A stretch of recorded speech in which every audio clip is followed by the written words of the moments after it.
Hello student.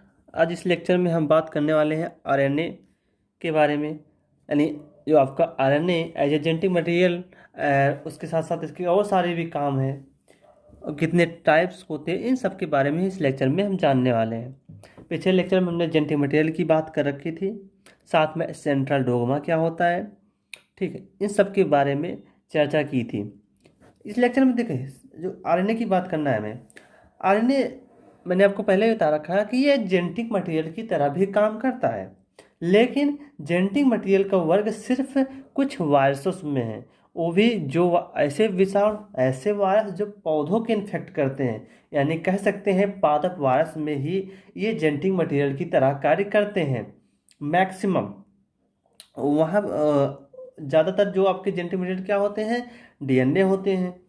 तो ये आपका आनुवंशिक पदार्थ के रूप में का काम करता है। और इसके पहले वाले लेक्चर में भी ये मैं बता दिया हूँ कि आपका जो आरएनए है ये पहला जेनेटिक मटेरियल हुआ, उस इसी से आरएनए से डीएनए का मॉडिफिकेशन हुआ है। डीएनए का फॉर्मेशन, जो डीएनए जेनेटिक मटेरियल है, कहीं ना कहीं आरएनए से ही बना है। इसके बारे में पिछले लेक्चर में चर्चा कर चुके हैं।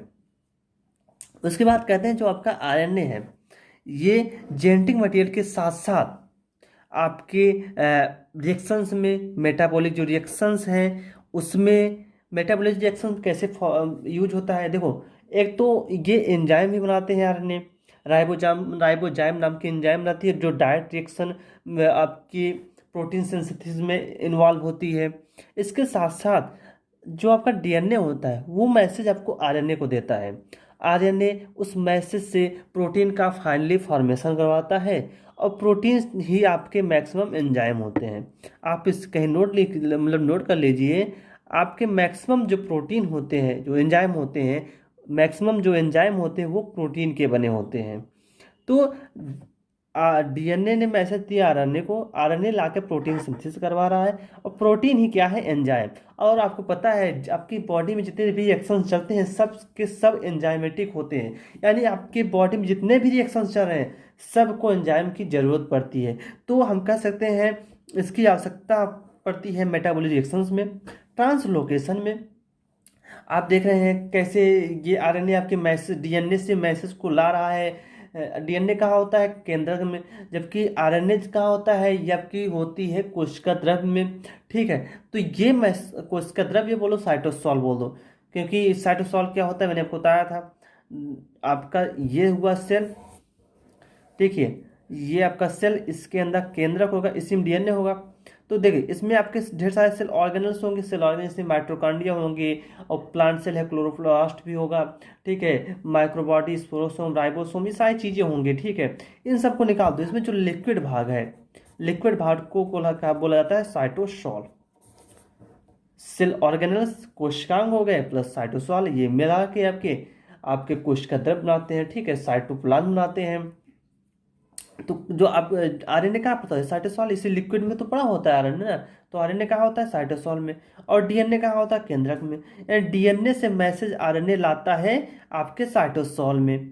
ठीक है, तो डीएनए मैसेज, डीएनए कहाँ होता है, केंद्रक में। तो ध्यान रखना, आरएनए आपका मैसेज लेता है डीएनए से केंद्रक में, और लेके आता है ये साइटोसॉल तक। तो ये ट्रांसलोकेट मतलब अपना स्थान चेंज कर रहा है कि नहीं, चेंज कर रहा है। तो ये आपका स्थानांतरण में भी मदद करता है। साथ में स्प्लाइसिंग, स्प्लाइसिंग एक्चुअली में क्या होता है कि जब डीएनए से आरएनए बनता है तो कुछ ऐसे भी उसमें मैसेज आ जाते हैं जिनका कोई मतलब नहीं होता, तो उसको काट के निकाला जाता है। स्प्लाइसिंग मतलब चीज़ों को काटना। तो इसे आप बाद में अभी सीखोगे, जब आप एमआरएनए का फॉर्मेशन होता है तो वहाँ पर आपको दिखाया जाएगा। ठीक, इसके बाद साथ साथ मैंने तब आपको बताया कि आरएनए कहीं ना कहीं कैटलिस्ट, उत्प्रेरक की तरह भी काम करता है। जैसे कि बात करें राइबोजाइम एंजाइम, ध्यान रखना है इसको, इस नाम को आपको ध्यान रखना होगा। इकलौता ऐसा मतलब एंजाइम है जो प्रोटीन को छोड़कर आरएनए का फॉर्मेशन, यानी आरएनए एंजाइम बना रही है, उसका नाम है राइबोजाइम एंजाइम। बाकी जो एंजाइम मैक्सिमम होते हैं प्रोटीन के बने होते हैं। तो ये इस बात पर मतलब बहुत ही आपके लिए इम्पोर्टेंट है ये। जिसकी वजह से आरएनए रिएक्टिव देखो, अगर कोई चीज़ एंजाइम है वो क्या करती है, रिएक्शन की दर को बढ़ाता है या घटाता है। यानी हम कह सकते हैं रिएक्शन की जो रेट होती है उसको वो चेंज कर देता है। तो आरएनए आपका एज ए एंजाइम होने की वजह से भी यह रिएक्टिव होता है। अगर यह रिएक्टिव न होता तो एंजाइम के जैसे कार्य न कर सकता। इसलिए जो दिया आपका आरएनए है उसका रिएक्टिव होना भी ये कहीं न कहीं इसके एंजाइमेटिक क्रिया पर मतलब बेनिफिट दे गया। आरएनए में रासायनिक स्थानांतरण मैंने बताया था क्या। आरएनए में रासायनिक स्थानांतरण क्या हुआ था, जो आपने पेंटोज शुगर देखा था सेकेंड पोजीशन पे OH ग्रुप आपका हट गया था तो डीएनए बना था। उसके बाद थायमिन आपका डीएनए में होता है यूरेसिल में, जबकि यूरेसिल आपका आरएनए में होता है। थायमिन और यूरेसिल की जो फिगर आपने देखे थे, जो स्ट्रक्चर देखे थे, उसमें अंतर क्या था, सिर्फ एक CH3 पोजीशन एक्स्ट्रा ऐड हो गई थी थायमिन में। वो भी किस पोजीशन पे, 5th पोजीशन पे, 5वें कार्बन पे आपने देखा था एक एक्स्ट्रा CH3 ग्रुप लग गया था। एक्स्ट्रा CH3 ग्रुप होने से उसकी स्टेबिलिटी थायमिन की बढ़ गई। ठीक है, इसलिए डीएनए आपका ज़्यादा स्टेबल इसीलिए भी होता है कि थायमिन का होना साथ में OH ग्रुप का ना होना। तो आरएनए में कुछ न कुछ केमिकल में रासायनिक केमिकल यानी रासायनिक रूपांतरण, रूपांतरण मतलब चेंज होना, जिससे डीएनए का विकास हुआ, डीएनए का फॉर्मेशन हुआ। आपने डीएनए कैसा है, डबल स्टैंडर्ड, 2 स्टैंड होते हैं आपस में। ठीक है, इधर एक नाइट्रोजनस बेस, इधर एक नाइट्रोजनस बेस अपन जुड़े होते हैं हाइड्रोजन बॉन्ड से। ठीक है, कॉम्प्लीमेंट्री, कॉम्प्लीमेंट्री का भी रूल लगता है। कॉम्प्लीमेंट्री रूल क्या होता है, एड्रीन के सामने थायमिन होगा और साइटोसिन सामने ग्वानिन ही होगा, ये कॉम्प्लीमेंट्री का रूल लगता है। ठीक है, तो कॉम्प्लीमेंट्री या जिसे बोलते हैं पूरक, इसका रूप मतलब इसका नियम लगना, साथ में डबल स्टैंडर्ड का होना, ये सारी चीज़ें कहीं ना कहीं डीएनए को स्टेबल बनाती है, साथ में डीएनए में परिवर्तन होने को रोकती है, डीएनए में चेंज ना हो इसको ये रोकती हैं। जबकि आरएनए का आरएनए आपका सिंगल स्टैंडर्ड होता था, सिंगल स्टैंडर्ड होने की वजह से उसकी स्टेबिलिटी कम हो जाती थी, क्योंकि अगर आप किसी एक डंडे को तोड़ो, किसी एक डंडे को तोड़ने में आपको एनर्जी कम लगेगी, जबकि आपको अगर डबल आपको लकड़ियाँ दे दी जाए, उसी में रस्सी ही बांध दी जाए, तो आपको तोड़ने में बहुत ही दिक्कत होगी। तो डीएनए का स्ट्रक्चर कहीं ना कहीं इसकी वजह से भी ज़्यादा स्टेबल होता है। अब हम बात करते हैं आरएनए कितने प्रकार के होते हैं। टाइप्स ऑफ आरएनए की बात करें तो आरएनए आपका मुख्यतः 3 प्रकार के होते हैं। एक आरआरएनए, दूसरा एमआरएनए, तीसरा टीआरएनए। आर फॉर होता है राइबोसोम, तो इसे बोलते भी हैं राइबोसोमल आरएनए। या एम फॉर होता है मैसेंजर, नहीं मैसेज को पहुंचाने वाला, संदेश वाहक, वाहक मतलब चीज़ों को ले जाने वाला, संदेश मतलब आपका जो मैसेज है। ठीक, इसे बोलते हैं संदेश वाहक आरएनए। दूसरा बोलते हैं ट्रांसफर आरएनए। ट्रांसफर मतलब चीज़ों को स्थानांतरण करना, एक पोजीशन दूसरे पोजीशन में इस चीज़ों को चेंज करना, दैट इज स्थानांतरण आरएनए, स्थानांतरण आरएनए। अच्छा, अब इसमें हम एक एक चीज को ध्यान से पढ़ते हैं। तो पहला क्या है आपका, राइबोसोमल आरएनए। राइबोसोमल आरएनए जिसे बोलते हैं आरआरएनए। ठीक है, राइबोसोमल आरएनए जो होता है आपका, ये आपका जो टोटल आरएनए होता है सबसे ज़्यादा मैक्सिमम भाग ये यही बनाता है। ठीक है, यानी मैक्सिमम भाग आरएनए का ये आपका आरआरएनए या राइबोसोमल आरएनए बनाता है, जिसकी वजह से जब ये मैक्सिमम भाग बनाएगा तो कोशिका में इनकी संख्या भी जाहिर सी है ज़्यादा होगी, तो कोशिका में इनकी संख्या ज़्यादा होगी।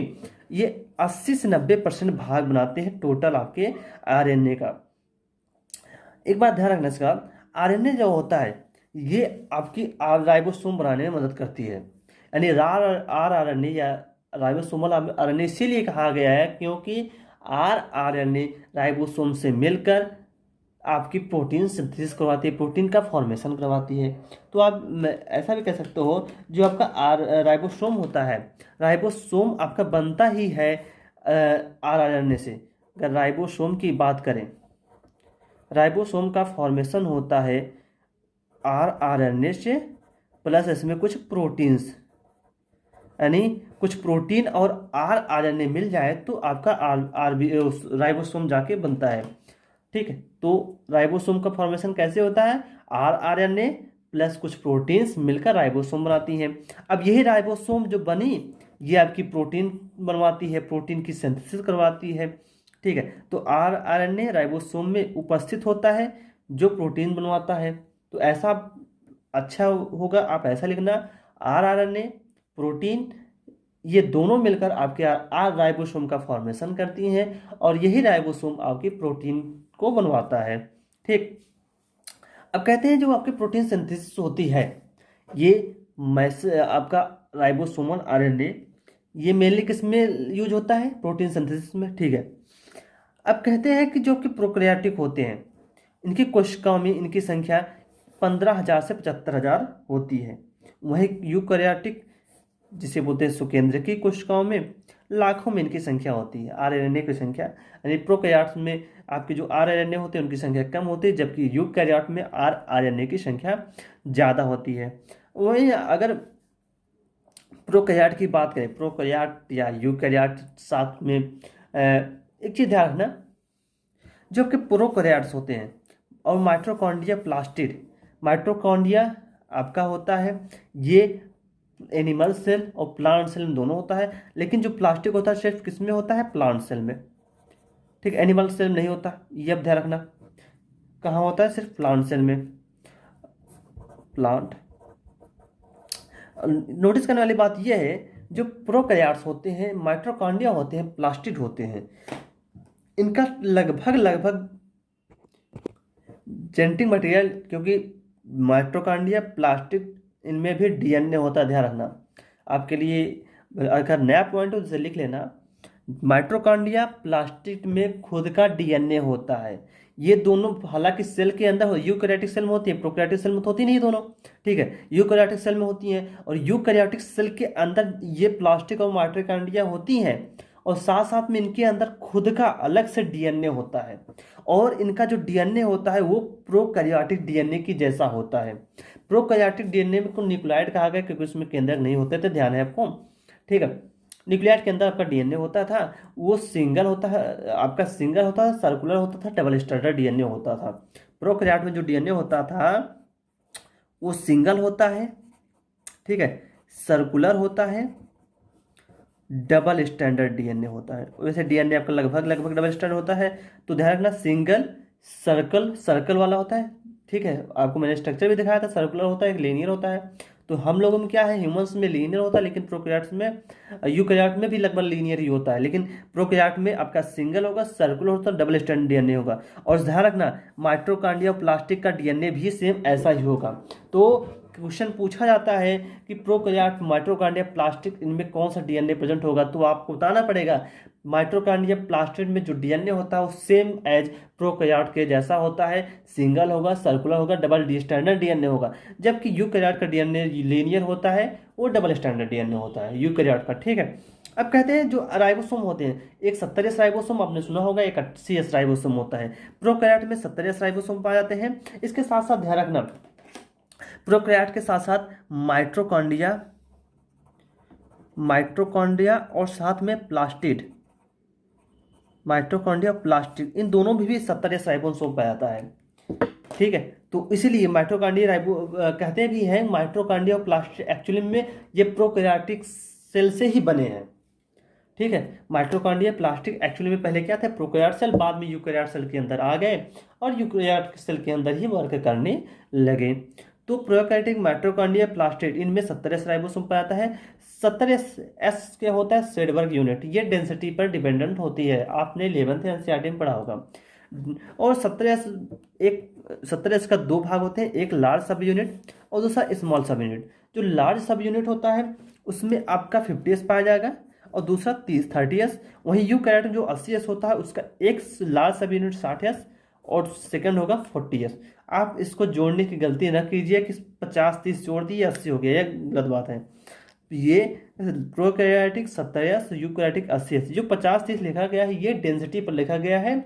इसके जो सब यूनिट्स हैं, स्वेडबर्ग यूनिट होती है राइबोसोम को मेजर करने के लिए। ठीक है, तो डेंसिटी पर बेस्ड डेंसिटी नापी जाती है, उसके अनुसार इसको लिखा गया है 50S 30S। ठीक है, आप बस ध्यान रखना, जो 70S होता है जिसमें 50S 30S जो लगते हैं, 80S में 60S और 40S। ठीक है, और 50S जो लार्ज सब यूनिट होता है इसमें 5S और 23S होते हैं, जबकि 30S में 16S। ठीक है, सेडबर्ग यूनिट 16s टू इन्वॉल्व होता है। वहीं यूकैरियोट में जो 60s होते हैं 5s, 5.8 और 28s, और 40s में 18s या 18s ये स्मॉल यूनिट में प्रेजेंट होते हैं। तो आपको इसमें ध्यान क्या रखना है, प्रोकैरियोटिक में 70s जिसमें एक 50, दूसरा 30s होता है। यूकैरियोटिक 80s पाते हैं जिसमें एक 60, दूसरा 40s होता है। आपको बस इतना ही ध्यान रखना है। आगे बात करते हैं सेकंड आपका मैसेंजर आरएनए। मैसेंजर नाम ही समझ में आ रहा है, संदेशवाहक। मैसेंजर नहीं, मैसेज, यानी जो किसी के मैसेज को पहुंचाए, किसी के मैसेज को ले जाए। अब जो आपको मैसेंजर आरएनए इसको बोलते हैं संदेशवाहक। संदेशवाहक मतलब चीज़ों को कैरी करना, ले जाने वाला, संदेश यानी मैसेज। तो मैसेंजर आरएनए इसका नाम इसलिए रखा गया है कि जो डीएनए होती है, डीएनए आपका न्यूक्लियस से बाहर नहीं आ पाता। तो डीएनए में जेनेटिक मटेरियल, डीएनए के पास उस कैरेक्टर के जो होंगे, चाहे प्रोटीन बनाना हो चाहे जो भी बनाना हो, उसके सारे जो कैरेक्टर होंगे, जो लिखे होंगे, जो जीन होंगे, वो डीएनए के पास प्रेजेंट होते हैं। ठीक है। तो अब आरएनए क्या करता है, एमआरएनए क्या करता है, वो जाता है डीएनए से, कहता है भैया मतलब हालांकि मुझे ये प्रोटीन बनवानी है, उसके लिए मुझे वो जीन चाहिए। तो वो डीएनए वो जीन निकाल के उसकी जो कोडिंग होती है उसके अनुसार वही डीएनए से उस प्रकार का एमआरएनए बनाता है। और ये एमआरएनए आकर साइटोसोल में, कोशिका द्रव्य में, वहाँ आपकी एमआरएनए से फाइनली प्रोटीन का फॉर्मेशन करती है।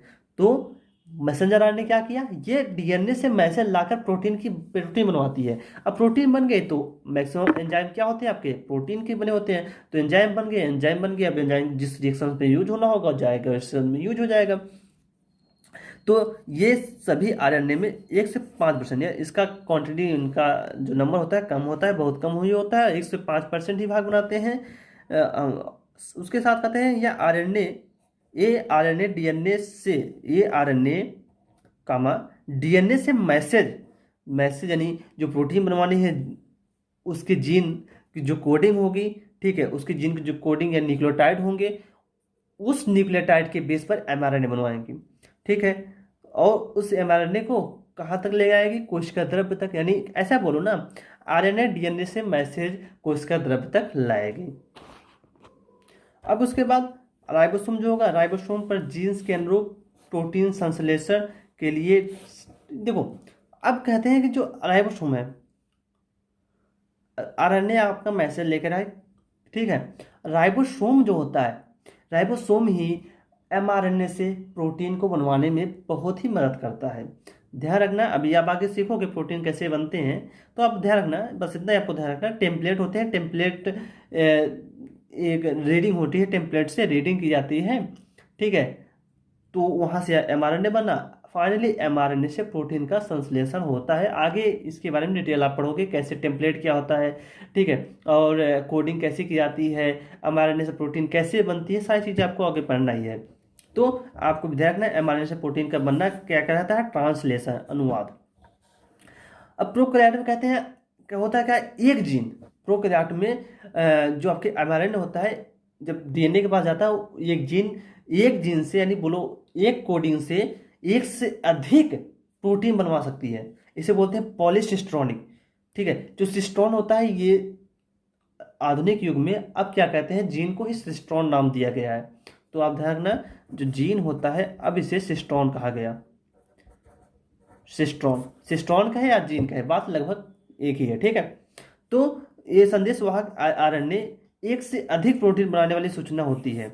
इसमें क्या आती है, प्रोकैरियोट में, ई प्रोकैरियोट में होता है, जो डीएनए होता है वो मैसेज देता है, और एक मैसेज से वो लगभग एक से अधिक आपके प्रोटीन का संश्लेषण करवा सकती है, जिसे पॉलीसिस्ट्रॉनिक कहते हैं। वहीं यूकैरियोट में जब एमआरएनए होता है, एक बार में सिर्फ एक ही मैसेज को ला सकता है, यानी जब एक बार वो एक मैसेज को लाएगा तो एक ही प्रोटीन की सिंथेसिस होगी।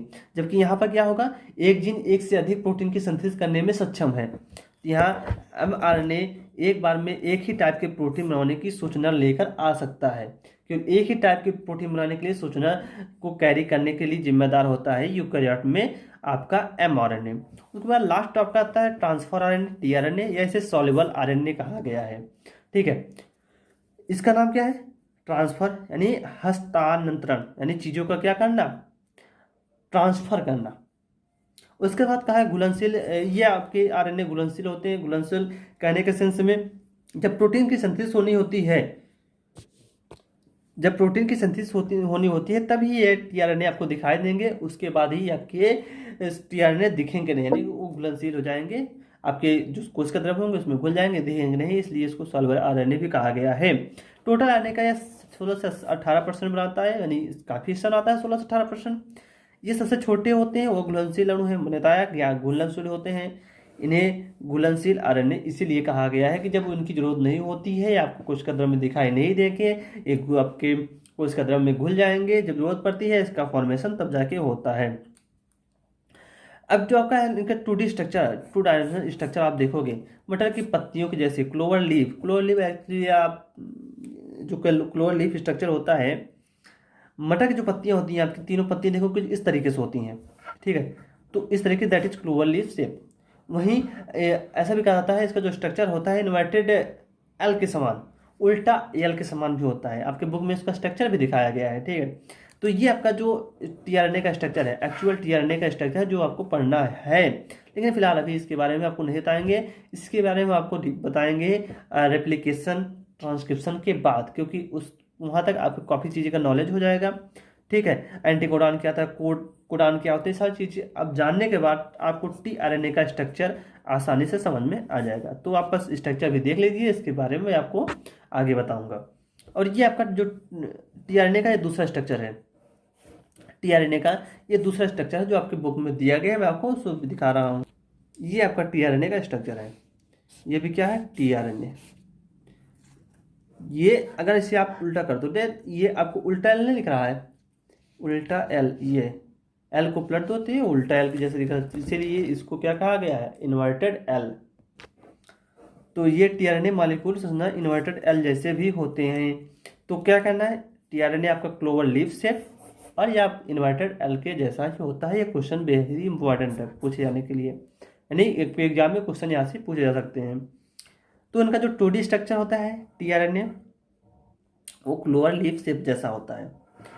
ये आपका स्ट्रक्चर रहा टीआरएनए का, ट्रांसफर आरएनए और सॉल्युबल आरएनए कहते हैं। एक्चुअली क्या होता है, टीआरएनए का यूज होता है जब आपकी प्रोटीन सिंथेसिस होती है तो कोडान्स होते हैं, कोडान को या ऐसे बोलो जो मैसेज होते हैं उनको रीड करने के लिए टीआरएनए की जरूरत पड़ती है। टीआरएनए वहाँ पर मैसेज रीडिंग के लिए इनकी ज़रूरत पड़ती है। जितने जो मैसेज रीड होते हैं उससे एमिनो एसिड बनते हैं, एमिनो एसिड से प्रोटीन बनते हैं, ठीक है। अब जो एमिनो एसिड को कोडिंग करनी होती है वो कौन कराता है, टीआरएनए। टीआरएनए के माध्यम से एमिनो एसिड कोडान की कोडिंग होती है, देन एमिनो एसिड बनती है और ढेर सारे एमिनो एसिड मिलकर आपके प्रोटीन की सिंथेसिस करते हैं। अब जो आपकी एमिनो एसिड होती है, एमिनो एसिड, उनके स्ट्रक्चर की बात करें, आखिर इनका स्ट्रक्चर कैसे होता है। तो ये आपका कार्बन ग्रुप, कार्बन की वैलेंसी कितनी होती है, 6 एटम होते हैं इसमें, इसका एटॉमिक नंबर 6 है। आप कॉन्फ़िगरेशन करोगे तो 2 4 6 आउटर मोस्ट इलेक्ट्रॉन 4, इनकी वैलेंसी कितनी होती है, 4, यानी 4 बॉन्ड का फॉर्मेशन कर सकते हैं, ठीक है। तो 4 बॉन्ड में एक इससे NH2 ग्रुप जुड़ता है, एक CH3OH, एक आपका H ग्रुप जुड़ता है, एक आपका R ग्रुप। R ग्रुप को बोलते हैं एल्काइल ग्रुप भी बोला जाता है, ठीक, केमिस्ट्री में पढ़ते आ रहा है, लेकिन यहाँ पर इसको वेरिएबल ग्रुप बोला जाता है, वेरिएबल ग्रुप, ठीक है। जो वेरिएबल ग्रुप होता है यानी R की जगह आप हाइड्रोजन भी जोड़ सकते हो, CH3 जुड़ता है, CH2OH जुड़ता है, NH2 भी जुड़ता है। उसके बाद ऐसे मतलब ढेर सारे स्ट्रक्चर आपको जोड़ते जाएंगे, आपको नया एमिनो एसिड मिलता जाएगा। तो जो फाइनली एमिनो एसिड का स्ट्रक्चर है आपका, ये रहा एमिनो एसिड का स्ट्रक्चर। एक कार्बन से NH2 ग्रुप, एक CH3OH ग्रुप, एक हाइड्रोजन जुड़ा था, एक आपका R एल्काइल ग्रुप या जिसे बोलते हैं वेरिएबल ग्रुप। उसके बाद आपको जिस प्रकार का एमिनो एसिड चाहिए वो आप इसमें एल्काइल ग्रुप जोड़ते जाइए, आपको नया नया एमिनो एसिड मिलता जाएगा। अब ये ढेर सारे एमिनो एसिड आपस में जुड़कर ये प्रोटीन बनाते हैं। ये फाइनली आपका प्रोटीन का फॉर्मेशन होती है, ये एमिनो एसिड आपके होते हैं, ठीक, ढेर सारे अमीनो एसिड आपके जुड़ के प्रोटीन का फॉर्मेशन करते हैं। और जो आपका प्रोटीन बन गया तो प्रोटीन आपके बनाते हैं एंजाइम। तो एंजाइम्स का जहाँ जिस रिएक्शन में यूज होना होता है उनका उस रिएक्शन में यूज हो जाएगा। तो हमने यहाँ पर देखा टीआरएनए, एमआरएनए और साथ में आरएनए, यानी आरएनए के 3 भाग हैं, 3 टाइप हैं जिनके बारे में हमने सीखा। अब नेक्स्ट लेक्चर से हम आरएनए रेप्लिकेशन पढ़ने जा रहे हैं, DNA replication, sorry DNA replication मतलब एक डीएनए से दूसरे डीएनए की कॉपी बनाएंगे, ठीक, जिसे हम नेक्स्ट लेक्चर से कवर करने वाले हैं। Thank you so much.